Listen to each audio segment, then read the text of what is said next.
İsrailin Qəzzada əməliyyatlarını davam etdirdiyi bir vaxtda Baş nazir Benyamin Netanyahunun Türkiyə prezidenti Rəcəb Tayyip Ərdoğanı hədəf alan sərt açıqlamaları gündəmi zəbt edib.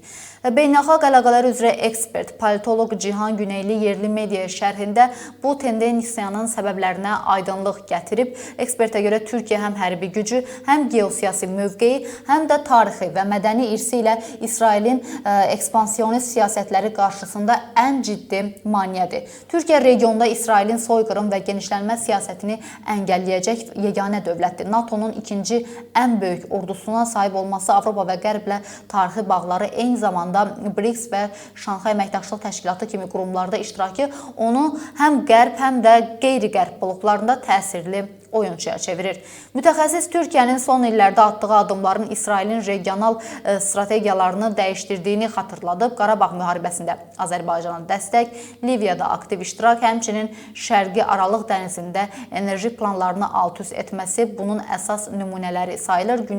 Günyel hesab edir ki, Türkiyə ilə İsrail arasında birbaşa hərbi münaqişə riski çox aşağı olsa da, belə bir toqquşmanın baş verəcəyi halda region ölkələri birləşərək İsrailə qarşı geniş hücuma başlaya bilər. O xüsusilə Türkiyə ilə müttəfiq olan dövlətləri də misal çəkib.